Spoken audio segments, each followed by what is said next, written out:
Hi folks, this is Dragon, another video. This one covers equipment that may be essential to you may be thinking about in the case of natural disasters or national emergencies. Following the very good post on the forum by Hogleg on his experiences with an emergency evacuation, I thought, well, I'd cover some items that I use myself here in Australia, and it might be something for other members of the forum to think about. No doubt we've all heard about people, emergency organisations saying you've got to have a transistor radio in case of a grid failure. A lot of people tend to run commercial AM, FM radios off the grid and that sort of thing. Okay, we've got them here and we have used them a couple of times when we've had grid failure during bad weather or so on. They're not that expensive. It's an AM, FM commercial radio. This one's got an antenna on it. Around here where I am in the bush, a lot of the radio stations are very marginal, particularly inside the house. In other words, this signal breaks up pretty bad. I can get it outside in the yard alright, but if it's bad weather, well, you don't want to be standing out in it with one of these. This one uses AA batteries. There's another type. They're all different types and makes and sizes. You can get one smaller than this. That's another one I use sometimes. Carry my backpack in the bush. Doesn't have an external antenna. That in itself is a problem for marginal signal areas. Alright, having said that, a couple of tricks. If you're in a marginal signal area from commercial emergency broadcasts, one of the things you can do, and I've done it here, all you need is a coil of wire. It doesn't have to be any special wire. This is speaker wire I use for 12 volt LED lighting. Just wrap it around top of the antenna like that.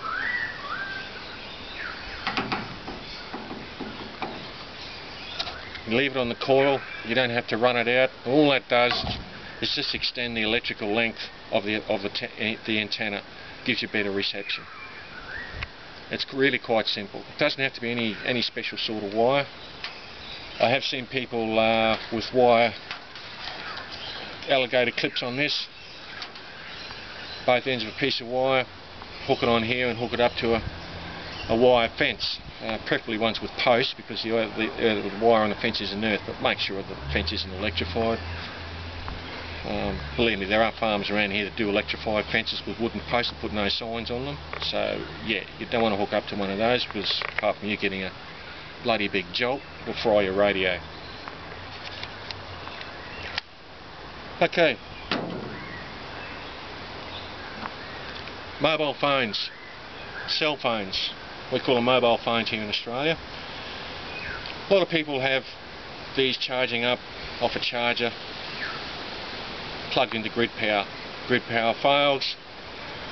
Depending on how good the phones are and how well the battery's charged at the time, you might get a day or two out of it. Depends on how often you use it as well.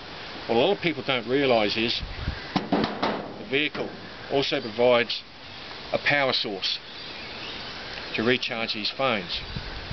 Now with my phone, I bought vehicle chargers. Okay, plug it into the cigarette lighter.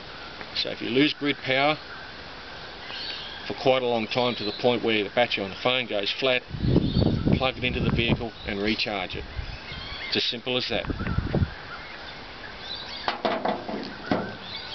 Now, following Hogleg's post, a very good post, excellent post on his experience on emergency evacuation, a couple of things I use. Now, people might call this high tech, but when you're talking about a survival scenario where you've got to do an emergency evacuation by road, it helps that you've got some form of information coming in that can help you determine whether your planned evacuation route is still viable or you have to take an alternate route. Now, all my vehicles are fitted with two-way radios, UHF, VHF and the 11 metre band. The most commonly one used on the roads here in Australia is the UHF channel 40 road channel. It's what the truckers use in most parts of Australia. with the exception of a couple. You don't have to go to the expense of buying big radios like this and fitting out your vehicles. You can get handheld radios. This is a 5-watt radio I use. It's UHF. I use in conjunction in the bush if I'm working back to selling in the vehicle, or I can use it in the vehicle if my other UHF radio is running on a repeater. The point I'm trying to make is that in emergency evacuation on the roads there's going to be a lot of chatter on the road channels about how conditions are and yada yada yada.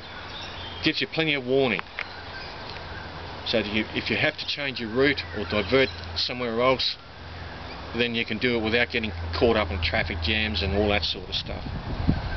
This is a little handheld radio. It's another UHF one. I'll put a battery pack on the back of it to extend the battery life. It's only half watt, this one, but that's half watt transmission, so it doesn't really affect the receive range of the radio other than the quality of the antenna. Now, recently on a trip to Sydney we did a survival exercise where I was a support vehicle driving down to meet somebody to pull them out of a bad situation, and they had this one in the vehicle. Now it's only half watt, but fluke.